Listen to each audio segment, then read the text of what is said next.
তৃতীয় পর্ব।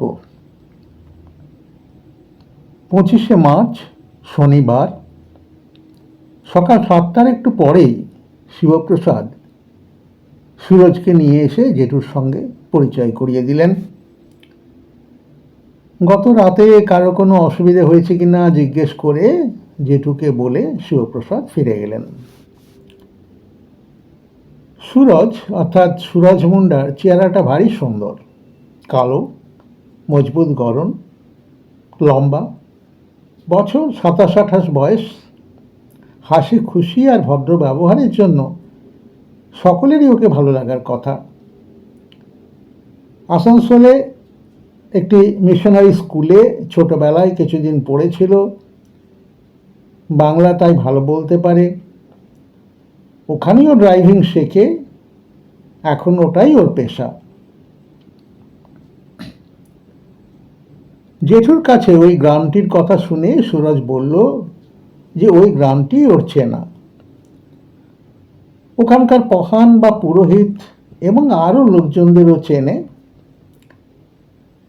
আকাশটা যেসব জায়গায় যেতে চায় সেসব শুনেও বলল ন্যাশনাল পার্ক ও সঙ্গে স্বল্পনী ড্যাম একদম শেষে থাক। ক্যানারি হিল, যেখান থেকে সূর্যোদয় ও সূর্যাস্তের দৃশ্য অপূর্ব, হাজারিবাগ লেক, চন্দ্রা ফলস, এগুলো আগামীকালের জন্য রইল। ইস্কো গ্রামটি প্রায় 40 কিলোমিটার দূরে, আর ওই গ্রামটি আরও কিছু দূরে। তাই এই দুটো স্থান সুরজ আজই সেরে নিতে বলল। জেঠু সুরজের সঙ্গে একমত হওয়ায় সুরজ বলল, আপনারা ব্রেকফাস্ট সেরে রেডি হয়ে থাকুন, আমি ঘন্টা দেড়েক পরে অর্থাৎ 9টা নাগাদ গাড়ি নিয়ে আসছি। আকাশ, বিদ্যুৎ, চিরাগ ও ধৃতিমান অভাবনীয় দ্রুত গতিতে স্নান ইত্যাদি সেরে তৈরি হয়ে নিল। চিরাগ সঙ্গে এনেছে একটি ভালো ক্যামেরা, ওটিকেও ব্যাগের মধ্যে নিয়ে নিল। ডাইনিং হলে শিবপ্রসাদের সঙ্গে আবার দেখা হলো। তিনি ওদের কাছে বেড়ানোর প্রোগ্রামটি শুনে নিলেন। ব্রেকফাস্ট সেরে রেস্ট হাউসের বাইরে বেরোতেই ধৃতি বলল, জেঠু গাড়ি এসে গেছে। সুরজদা, আমরাও রেডি। যেতে যেতে জেঠু বললেন, প্রত্নতাত্ত্বিকেরা ইস্কো গ্রামের পাথরের গায়ে আঁকা ছবি আবিষ্কার করে নিশ্চিত হয়েছেন যে দামোদর নদ ও ছোটনাগপুর উপত্যকার মধ্যেকার এই অঞ্চলটি প্রস্তর যুগের মানুষদের আবাসভূমি ছিল এবং দীর্ঘ সময় ধরে সভ্যতার বিকাশ এই স্থানটিতে ঘটেছিল। ইস্কো রক পেন্টিংগুলো যেখানে প্রায় 10,000 বছরের পুরনো, ওদিকের পাহাড়ের গুহাচিত্রগুলো বিশেষজ্ঞদের মতে মধ্যপ্রস্তর যুগের, অর্থাৎ প্রায় 30,000 বছর আগেকার। ইস্কো গ্রামে পৌঁছে আকাশরা অবাক হয়ে দেখল ছড়িয়ে থাকা বিশাল বিশাল পাথরের চাঁইয়ের ওপর প্রায় 10,000 বছর আগেকার খোদাই করে আঁকা সেই প্রাগৈতিহাসিক মানুষদের ছবি। দেব দেবী, নর নারী, নানা বন্য জন্তু, বিশেষ করে হরিণ, এমনকি গৃহপালিত পশু, সেই সব ছবির বিষয়বস্তু। চিরাগ তার ক্যামেরায় ধরে রাখতে লাগলো এইসব অমূল্য প্রাচীন চিত্রগুলো। অনেকটা সময় এখানেই কেটে গেল। তাই সুরজ সবাইকে তুলে নিয়ে একটি চেনা হোটেলের সামনে গাড়ি দাঁড় করালো। লাঞ্চ সেরে সুরজ এবার ওদের নিয়ে চলল কিছু দূরে সতী পাহাড়ের গা ঘেঁষে থাকা সেই গ্রামটিতে। গাড়িতে যেতে যেতে হাজারিবাগের নিজস্ব অপূর্ব নৈসর্গিক দৃশ্য এবার যেন সবাই ঠিক ঠিক উপলব্ধি করতে পারল।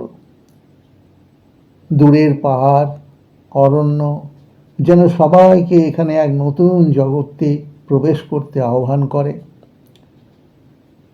তার কিছু স্মৃতি ধরে রাখলো চিরাগ ক্যামেরায়। বেশ কিছুটা যাওয়ার পর গাড়ি পাকা রাস্তা ছেড়ে একটা কাঁচা রাস্তা ধরল।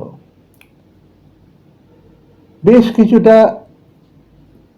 ফাঁকা অঞ্চল পেরিয়ে রাস্তাটা পাহাড়ের নিচের গ্রামগুলোর পাশ দিয়ে যেতে যেতে দূরে কোথায় হারিয়ে গেছে। সুরজ একটা জায়গায় এসে গাড়ি থামালো, বলল এবার কিছুটা হেঁটে যেতে হবে, গাড়ি এখানেই থাকবে, কোনো অসুবিধে নেই। যেতে যেতে সুরজ জেঠুকে বলল যে ও আগে বন্ধুদের সঙ্গে এখানে এদের পরব দেখতে এসেছে, টুরিস্টরা এখানে এদিকে আসে না, কেউ এই গ্রামের সম্বন্ধে কিছু জানতো না, এরাও কারোর সঙ্গে তেমন মেশে না। সরকারি অফিসারেরা এসে ওদের পাথরের দেবতাদের দেখে ওদের সঙ্গে কথা বলার পর খবরের কাগজে ওদের কথা ছাপা হয়েছিল, তখনই লোকে ওদের কথা জেনেছে।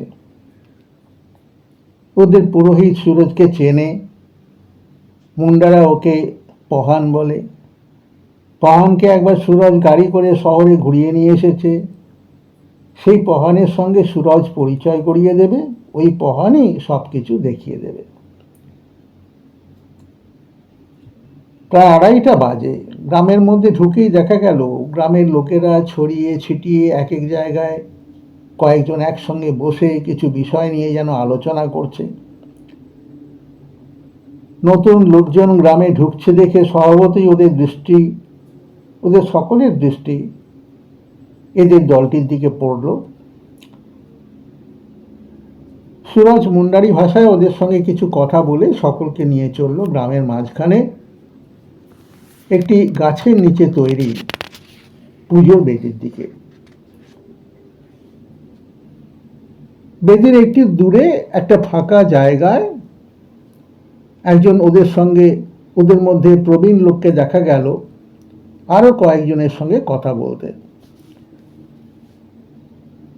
তাকে বেশ উদ্বিগ্ন মনে হচ্ছিল। সুরজ জেঠুকে বলল যে ওই ব্যক্তিটি এই গ্রামের পহান। পহান ওদের দিকে তাকাতেই সুরজ তার দিকে তাকিয়ে মাথা নামিয়ে সম্মান জানালো। তারপর নিজে এগিয়ে গিয়ে তার সঙ্গে ওদের ভাষায় বেশ কিছুক্ষণ কথা বলল। ফিরে এসে জেঠুকে জানালো এক অদ্ভুত ঘটনার কথা।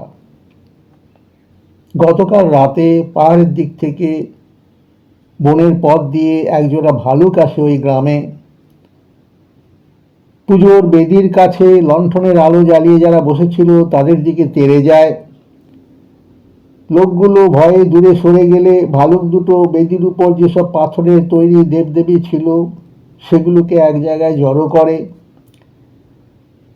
যখন ওই লোকগুলো চিৎকার করে সবাইকে ডাকে এবং আরো লোকেরা লাঠি বল্লম ইত্যাদি নিয়ে ছুটে আসে, তখন ওই ভালুক দুটো বনের পথেই পালিয়ে যায়।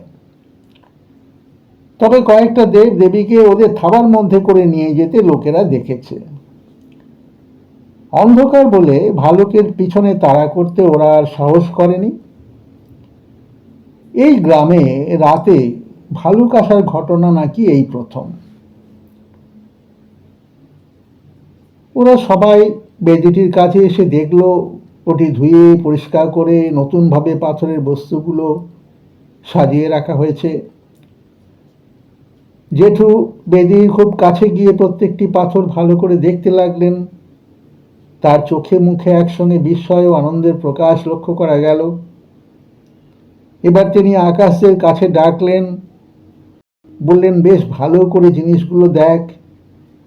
এইসব পাথরের তৈরি কাজের সরঞ্জাম এবং যন্ত্রগুলো কয়েক যুগ ধরে তৈরি হয়েছে। এর মধ্যে পাবি ধারালো ও ছুঁচলো পাথর, পাথরের ফলক, ছুরি, হাতলওয়ালা ছুরি, কোদাল বা গাঁইতির মতো পাথরের ফলক, যা হয়তো কাঠের বা হাড়ের হাতলে ব্যবহার করা হতো। এমনকি কাস্তের মতো যন্ত্রও এখানে রয়েছে। সেই সব মানুষদের জীবনযাত্রার পদ্ধতির পরিবর্তনের সঙ্গে সঙ্গে এবং তখনকার প্রয়োজন অনুযায়ী তারা এই সব সরঞ্জাম তৈরি করতে শিখেছিল। নবপ্রস্তর যুগের মানুষ শিকার ছাড়াও চাষ ও পশুপালন করতে শিখেছিল।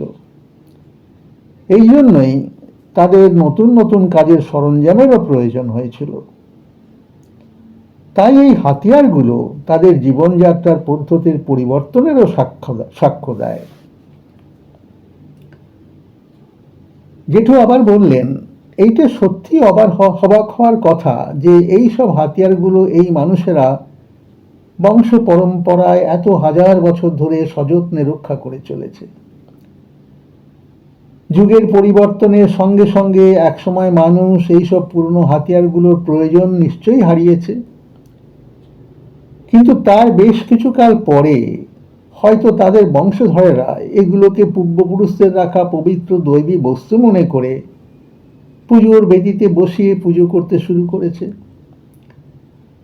হয়তো তাই এগুলো কালের সঙ্গে সঙ্গে হারিয়ে যায়নি।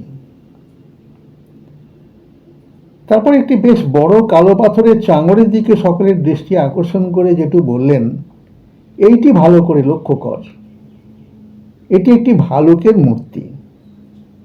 এটার কথা সংবাদপত্রের রিপোর্টে আমরা পড়েছি। এটি এদের উপাস্য দেবতা, অর্থাৎ ভালুকই হলো এই আদিবাসী গোষ্ঠীর টোটেম। বিদ্যুৎ জিজ্ঞাসা করলো, যেটু টোটেম কি?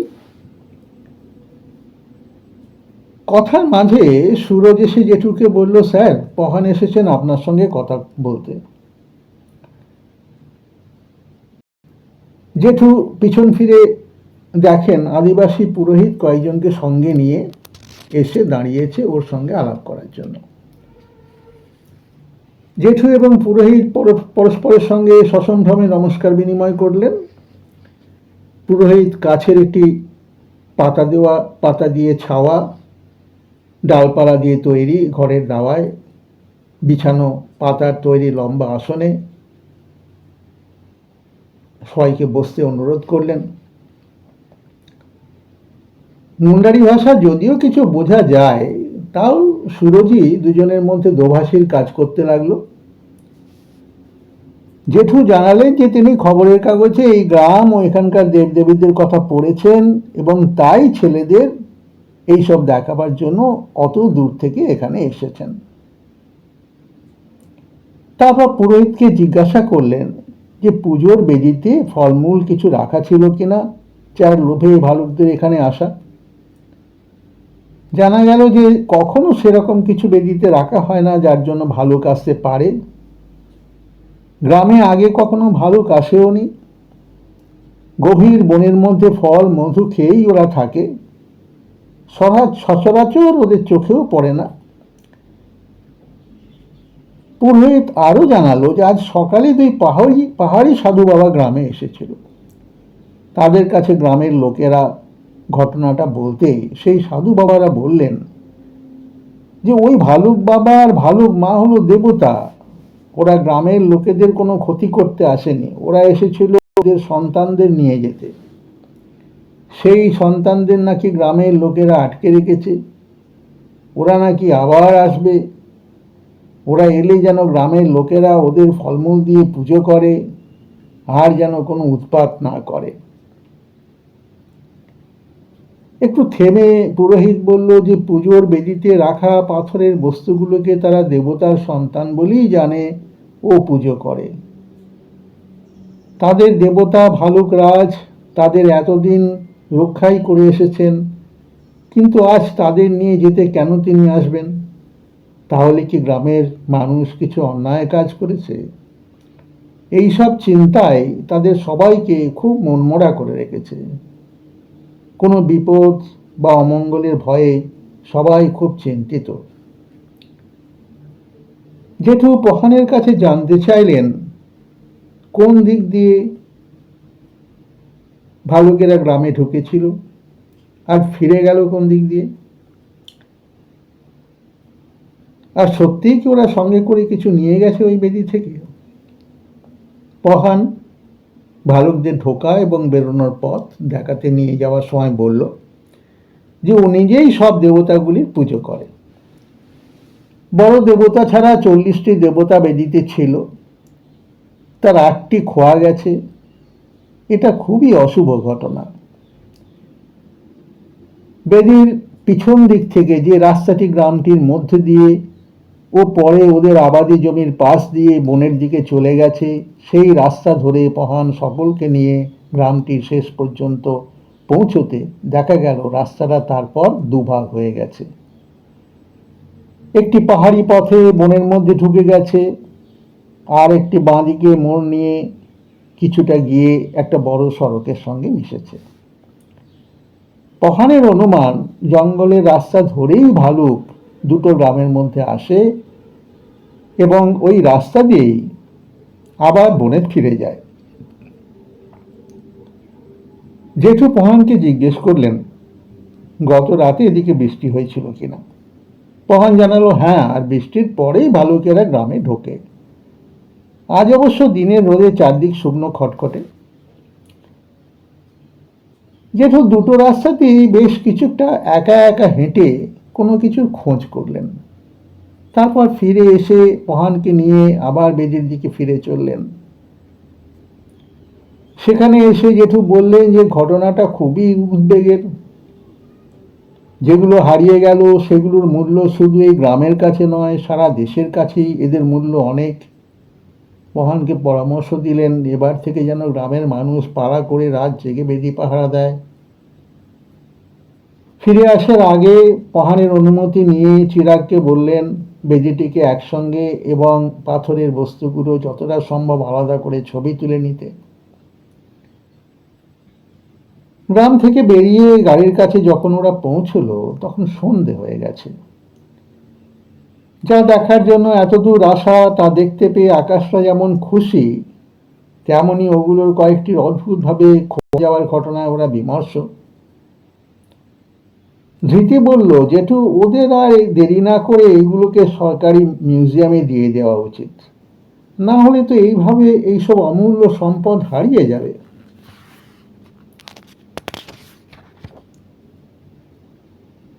কিন্তু ওরা তো তা বুঝতে চায় না রে। এত যুগ ধরে যা ওরা ওদের নিজেদের কাছে রেখেছে এবং দেবতা জ্ঞানে পুজো করেছে তা কি বললেই কেউ সহজে ছাড়তে চায়?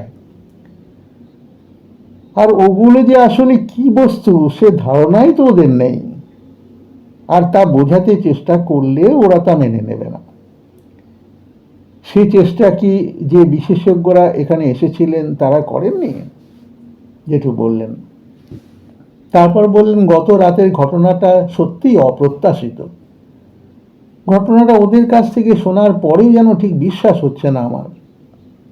তারপর ভাবলাম ভালুক দুটো যদি সত্যিই নিয়ে গিয়ে এদিক ওদিক কোথাও ছুঁড়ে ফেলে দিয়ে থাকে।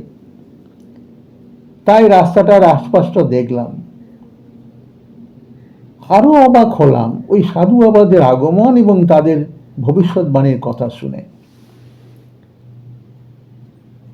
যেতে যেতে বিদ্যুৎ বলল আচ্ছা জেঠু তখন তুমি টোটেম না কি একটা বলেছিলে, ওটার বিষয়ে তখন আর কিছু শোনা হলো না। হ্যাঁ, তখন আমরা ওদের সঙ্গে অন্য কথায় চলে গেলাম কিনা। আদিবাসীদের বিভিন্ন গোষ্ঠী সেই আদিম যুগ থেকে নানা বন্য পশু পাখি এমনকি নানা গাছের নামে তাদের বংশ পরিচয় দিয়ে এসেছে। কোনো বিশেষ কারণে তারা মনে করত যে ওই প্রাণীটি বা বৃক্ষটি তাদের রক্ষাকর্তা। তার কৃপাতেই তারা অনেক শিকার করতে পারবে, অনেক খাদ্যের সংস্থান করতে পারবে, এমনকি প্রাকৃতিক বিপদ থেকেও তারা রক্ষা পাবে। তারা এও ভাবতে শুরু করে যে ওই প্রাণীটি বা বৃক্ষটি তাদের গোষ্ঠীর দেবতা বা পূর্বপুরুষ। ওই বিশেষ প্রাণীটিকে বা গাছটিকে বলা হয় ওই গোষ্ঠীর টোটেম। এদের ক্ষেত্রে হয়তো কোনো ভালুক কখনো এই গোষ্ঠীর কাউকে বনের মধ্যে ঘটনাচক্রে অন্য কোনো জন্তুর আক্রমণ থেকে বাঁচিয়েছিল এবং তখন থেকে এরা ভালুককে ওদের গোষ্ঠীর টোটেম বানিয়েছে। তাই তো দেখলি না একটা ভালুকের মতো আকৃতির বড় পাথর এদের প্রধান উপাস্য হিসেবে পুজোর বেদির মাঝখানে রয়েছে। রেস্ট হাউসে ফিরতে রাত প্রায় 8:30। মাঝে একটি ধাবায় চা খেতে গিয়ে একটু দেরি হয়ে গেল। সুরজকে বলা হলো পরদিন সকালে তাড়াতাড়ি চলে আসতে। রিসেপশনে শিবপ্রসাদের সঙ্গে দেখা হলো। জেঠু আজকের ঘোরার সংক্ষিপ্ত বিবরণ দিয়ে এবং সুরজের প্রশংসা করার পর বললেন যে তাঁরা চাটা খেয়ে এসেছেন, একটু ফ্রেশ হয়ে ডাইনিং হলে আসছেন একেবারে ডিনারের জন্য, তখন আবার কথা হবে। রেস্ট হাউসে এখন খুব ভিড় নেই। রাত 9:30 আকাশটা যখন ডাইনিং হলে ঢুকলো তখন টেবিল সব ফাঁকা। শুধু কোণের দিকে একটি টেবিলে দুজন বসে সবেমাত্র খাওয়া শুরু করেছেন। আকাশটা ওদের পাশে একটা বড় টেবিলে সবাই একসঙ্গে বসল। জেঠু ওদের দিকে ফিরে জিজ্ঞেস করলেন, আপনারাই কলকাতা থেকে এসেছেন, মিস্টার বাগচি আর মিস্টার দুবে? ভদ্রলোক দুজন যেন হকচকিয়ে গেলেন, জিজ্ঞেস করলেন, আপনাকে তো চিনলাম না। আমি শঙ্খশুভ্র রায়চৌধুরী, আমরা দুর্গাপুর থেকে এসেছি, আপনাদের কথা শিবপ্রসাদের কাছে জেনেছিলাম, বললেন জেঠু। শিবপ্রসাদকে? এরই মধ্যে শিবপ্রসাদ কাছে এসে দাঁড়াতে ভদ্রলোক বললেন, ও উনি? শিবপ্রসাদ ব্যাপারটা আন্দাজ করে বললেন, হ্যাঁ, আপনাদের কথা আমি আঙ্কেলকে বলেছিলাম যে আপনারা কদিনের জন্য কলকাতা থেকে বেড়াতে এসেছেন আর ওদের মতো আপনারা ওই পাহাড়ি গ্রামটি দেখতে আগ্রহী। আচ্ছা, আপনারা গতকাল রাতে ফিরলেন না, আমরা আপনাদের জন্য অনেকক্ষণ অপেক্ষা করলাম। না, হঠাৎ আমাদের একজন অতি পরিচিত ভদ্রলোকের সঙ্গে দেখা হয়ে গেল। তিনিও আমাদের জোর করে ধরে নিয়ে গেলেন তার বাড়িতে, তাই। এর মধ্যে খাবার সার্ভড হলো, খেতে খেতে কথা হচ্ছিল। ওদের একজনের নাম মণি বাগচি, অপরজন বিশাল দুবে, বাড়ি বেলেঘাটায়, দুজনেরই বয়স 35 থেকে 40-এর মধ্যে। মণি বাগচির মাঝারি রং, মোটা সোটা লম্বা চেহারা। দুবের মাথাটিতে বড় টাক, রং ফর্সা খর্বকায়। একটি মিল, দুজনেই ঘন শস্যযুক্ত। বাগচি কথা বলেন বেশি, দুবে স্বল্পভাষী। কিছু কথার পর জেঠু ওদের জিজ্ঞাসা করলেন ওরা ওই পাহাড়ি গ্রামটিতে গিয়েছেন কিনা। বাগচি বললেন, হ্যাঁ, এখানে আসার পরদিনই আমরা ওই গ্রামটি দেখতে গিয়েছিলাম। কাজের ব্যাপারে এদিকে আসার কথা ছিলই, হঠাৎ খবরের কাগজে গ্রামটি সম্বন্ধে পড়ে তাই চলে এলাম। যদিও এসব জিনিস মিউজিয়ামে আমরা দেখেছি, তবে এসব জিনিস যাদের একান্ত নিজেদের, তাদের কাছে দেখাটা একটু অন্যরকম, তাই।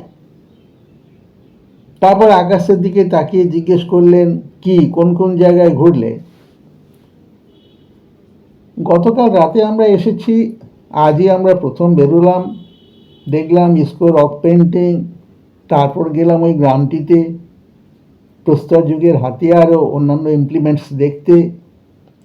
চিরাগ বলল, কত হাজার বছর আগেকার তৈরি জিনিস, এতদিন বইয়ে পড়েছো, ছবি দেখেছো, আজ নিজেদের চোখে দেখে নিশ্চয়ই ভালো লেগেছে। হ্যাঁ কাকু, সত্যিই ভালো লেগেছে, তবে মনটা খারাপ হয়ে গেল যখন জানলাম যে গত রাতেই দুটো ভালুক এসে ওগুলোর কয়েকটা ওদের থাবায় করে নিয়ে গেছে। আশ্চর্য, বিস্ময় প্রকাশ করলেন বাগচি দুবে দুজনেই।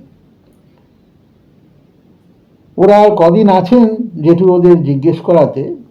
বাগচি বললেন, আমাদের তো দিন তিনেক হয়ে গেল, ঘোরাও হলো, রেস্টও হলো, ভাবছি আগামীকাল সন্ধ্যায় আমরা গয়া ধানবাদ ইন্টারসিটি এক্সপ্রেস ধরে ধানবাদ যাব। ওখানে দিন দুয়েকের কাজ সেরে আমরা কলকাতায় ফিরব। ডিনারের পর সকলকে গুড নাইট জানিয়ে বাগচি আর দুবে আগে আগে চলেছেন করিডোর পেরিয়ে ওদের রুমের দিকে। জেঠু চলেছেন আকাশদের নিয়ে তাদের পেছন পেছন। দুবের পায়ে বোধ হয় কিছু একটা অসুবিধা আছে, ডান পায়ের সামনেটা আলতো করে ছুঁয়ে খুঁড়িয়ে খুঁড়িয়ে চলেছেন। জেঠু তাই লক্ষ্য করতে করতে চলেছেন ঘরের দিকে। আজও বিছানায় শুয়ে হালকা আলোয় চার বন্ধু কথা বলছিল। হঠাৎ ধৃতি বলল, আচ্ছা জেঠু, তুমি যে কাল মানুষের পূর্বপুরুষদের ইতিহাস বলছিলে, তা ঠিক কিভাবে জানা গেল? বিজ্ঞানীরা সেই ইতিহাস জানতে অনেক পরিশ্রম করেছেন, জেঠু বললেন। বিজ্ঞানীরা সেই ইতিহাসের সন্ধান করেছেন উদ্ভিদ ও প্রাণীর ফসিল বা জীবাশ্মের মধ্যে। তোরা তো পড়েছিস, জমে ওঠা শিলাস্তরের মধ্যে আটকে পড়া কোনো প্রাণীর দেহাবশেষ ধীরে ধীরে ফসিলে পরিণত হয় এবং লক্ষ লক্ষ বছর পরেও তা নষ্ট হয় না। ফসিল যত গভীর শিলাস্তরের, তার বয়সও তত বেশি। Radio carbon dating, potassium argon dating ইত্যাদি বিভিন্ন পদ্ধতির মাধ্যমে ফসিলের বয়স আমরা জানতে পারি। এই ফসিলের মাধ্যমে কোন উদ্ভিদ, কোন প্রাণী কোন সময়ে পৃথিবীতে এসেছে এবং তারা এই পৃথিবীতে কতদিন ছিল, তা বিজ্ঞানীরা জানতে পেরেছেন। আবার এর মাধ্যমে উদ্ভিদ এবং প্রাণী জগতের বিবর্তনের ধারাটিও স্পষ্ট হয়েছে। যেমন অনেক বিবর্তনের মধ্যে দিয়ে মানুষ আজকের এই চেহারা পেয়েছে। এই বিবর্তনের ধারায় শিম্পাঞ্জি ও গরিলাদের সঙ্গে মানুষের সম্পর্ক সবচেয়ে কাছের। বিদ্যুৎ বলে উঠল, ওরাই তো আমাদের পূর্বপুরুষ। তা না বলে বরং বলা উচিত আমাদের আর ওদের পূর্বপুরুষ এক, বললেন জেঠু। নে, অনেক রাত হলো, সবাই ঘুমো। বাকিরা সবাই এতক্ষণ চুপ করে শুনছিল। সেই নিস্তব্ধতা ভেঙে সবাই একসঙ্গে বলে উঠল, গুড নাইট জেঠু, গুড নাইট।